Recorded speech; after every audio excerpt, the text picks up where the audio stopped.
Hello everyone, welcome back to the channel. It's Mary for our Saturday craft day with Kraftgali. So today is installment 3 of our embossing paste techniques, sort of like a mini series, and we are freestyling today. So I'm going to show you a very quick picture of what we're going to be doing, and if you think it looks crazy, you are on point. We are going wild today. So buckle up, Buttercup, because it's going to be a wild ride. We are starting off with some Avery Elle liquid watercolors. There are many mediums that you can probably use for this. I've used alcohol inks before, Reinkers. You can just pull out what you have and give it a go. Part of the fun is the experimentation. But I am using these 3 colors in the Avery Elle. These are primary colors, so when I put them down, I'm going to get good mixing of other colors, and you'll see that in just a minute. So you can see I'm doing sort of a swirly thing action there. I'm going to spray it with my water, and I'm going to place down some Tim Holtz watercolor cardstock here on the smooth side. I think I do alternate between smooth and rough, but I am using 4 different panels here. So you can see me kind of dip it back in, and I'm going to pick up some other ink, because you know me, I don't like to waste. And so in my efforts to not waste, I keep making panels because I'm like, no, it needs a little more of this color and a little more of that. And so I just couldn't stop myself. So I continued on this journey making 4 panels, but I'm going to let you see the whole process as it goes through. I'll dry those all together in just a minute. Now I'm going to do, with my watercolors, I'm going to do more of a dotting technique. And you're going to see the different look that you get here, almost like the alcohol dots when you do drop your alcohols on your paper. That's sort of what the result looks like there. And I say sort of, very loosely. And then I'm going to go in again and pick up some more of these ink colors. So I'm loving the boldness, the brightness. There's also one that comes out really soft once it dries back. That's the 3rd one from the left. That is my favorite one of the whole group. And so then I'm going to heat set it with my heat tool. And I'm going to take out this Gina Glitz glitter gel. This black is like no other glitter gel I've ever seen. It has sparkles and shines, and it's just amazing, really. So I'm going to take my palette knife, and the theme of this video is freestyle. So that's what we're doing. We are just going with it. Full and honest disclosure, I had no idea what was going to come of this, but my idea in my brain was a galaxy. That's what I wanted. I wanted the backgrounds to be the colors of the galaxy, and then I wanted this glitter gel to be the blackness, obviously, in the galaxy.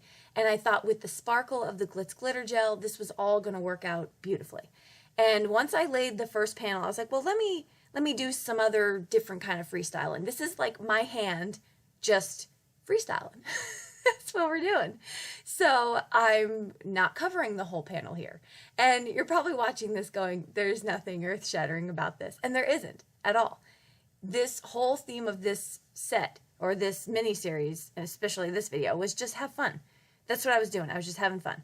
It was a lot less complicated than the last video I did with the American flag, because that one was way more deliberate and precise. This one was just go for it. So then I thought, let's take an ink dauber and make little circles on my panel. I'm sorry. I'm laughing at myself because I don't know. I have no idea what I was thinking, but I went for it. And I have to tell you, when I was done with these panels, I put them aside and I let them dry, because as you want to, put them aside to dry. But I let them dry for 2 weeks. Like, seriously, 2 weeks. Okay, so then 2 weeks went by. You do not need to wait 2 weeks. You can wait like a day, not even, a couple hours. But I let it go for 2 weeks because, again, in the spirit of honesty on this channel, I had no idea what to do with these panels. I had no idea how I was going to finish them off. I just needed time. We needed space, me and the panels. And so, pun intended. Okay, anyway, so I'm going to get back to it, and I'm like, okay, we got this. I need some white stars, so we're going to do that at least. I can do that, baby steps. So I took some watercolor, white watercolor that I had in my stash. I think this is Reeves. And I am just splotting it on, as you see watercoloring. Wetting it down, splotting it on. It was good. It worked okay. I wanted a little bit more opaque. Honestly, I couldn't find my Distress White Picket fence paint. I could not find it anywhere. That was my optimal choice.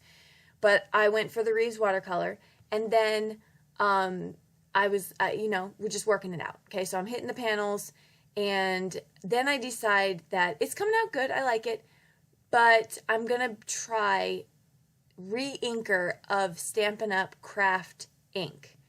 So if any of you have ever tried that, you're probably like, oh no, Mary. Yeah, don't do that. I highly recommend against craft ink or a pigment ink reinker for your panel, and I'll show you why in a minute. But I am taking my toothbrush here, and that's how you get some of those really like splattered look. It looks a lot better if the Glitz glitter gel was black ink because you can see it more, but the Glitz glitter gel kind of is the star of the show, so it takes over on the panel. So I went there and put some deliberate white drops, and we made that work. But anyway, we're moving on. Now I think this was even a few more days later because I put the white dots on and I was like, I don't know. I don't know what I'm going to do. I'm just going to walk away again. Came back, and you can see me trying to figure out, I want these dies on here. I just don't know how I want them. So finally I'm like, okay, we're settling on a diamond shape. So I grabbed my square dies, put them in a diamond shape, and look at that. This was days later, and the craft ink still is not dry. So I don't know, maybe it wasn't a day, maybe it was like one day later, but I certainly know it wasn't the same day. And you just clean that up with an alcohol swab. Those things are great to have in your stash. Okay, so now I've decided this isn't just going to be diamond shapes on a card. I'm going to make a shaker card. Yes, I'm going for it. So I put my acetate right behind. Now I have double-sided adhesive score tape all over that panel, trying to connect it as much as I can. But I'm going to put my acetate sheet all the way over it, so I'm happy with that. Good to go. And then I'm going to load up with double-sided adhesive, doubled it up. Took my my EK Success powder tool to minimize some of that sticky. And then I'm going to add some clear sequins and clear stars or silvery stars to the background. So I left this part in here because I'm going to pour the stuff in and we're good to go. I'm happy with how much is in there. But when you are peeling off your release paper for your shaker, you have to hold it really steady and still, because whenever you shake that card a little bit, some of those shaker bits are going to pop up on your adhesive. And this is exactly what happened. And I left this part in here because I felt like, you know, when you watch kids carry a bunch of stuff and they drop one, and then when they go to pick up one, they drop another, and they go to pick up the other, and they drop. That was me. I was picking off these little things off the adhesive, but every time I picked one off, it shook the shaker, and it popped another one onto the adhesive. I was about to give up. Also, why did I feel the need to drop the shaker bit back into the center after I peeled it off the adhesive? I should have just tossed it away, because every time I tried to do that, shake it off my fingers, it would go back on the adhesive. All right, so the struggle's real there with the shaker bits, but you can see maybe this will help you in your endeavors for shaker cards, and you will not struggle like I did. Done. So now I'm going to place my silver glittery cardstock right over the back of that. And when we flip it over, we're going to have a very sparkly, shiny shaker card with a little bit of a galaxy background. Okay, so we are finished with that. Now I am going to pull out my sentiments here. You know, I keep them in this little drawer off to the side just to help me make my cards finish a little quicker. So I'm going to pick that really bright hello and a little sub-sentiment, let's chat soon. So I thought that was fun and really bright, and I love the pink pop right off the side because there's a tiny bit of pink in the card in the background. You can see it. So with this sentiment, it really makes it stand up and out off the card a lot more. I'm going to use multimedia matte on this card to put down my sentiment because I wanted a really strong hold, and I just thought that that was a really good fit for it. So here's a close-up. As you can see, that Glitz glitter gel is just really sparkly and really fun. Of course, the lights are shining on it, but yeah, I'm loving it. Okay, so I'm going to show you, I'm not going to show you how I put together any of the other cards, but I'm going to show you how I finished them. I pulled out a lot of sentiments and elements that I had in my stash because I wanted to use them up. So I have this sentiment here, "You got this," and I finished this off with a blue sparkly butterfly that I had. The rest of them used butterflies because I had a bunch laying around. This one, I had no idea how I was going to finish it off, but I really liked just the simplicity of adding a couple butterflies to it. I felt like that was the perfect addition, and I'm going to leave that sentiment free. And then this one, a silver sparkly with glitter cardstock butterfly with "I'm here for you." So that will finish the cards. Hopefully this inspired you to maybe not necessarily do what I did if you don't like the way that looks, but to just go for it. Just play.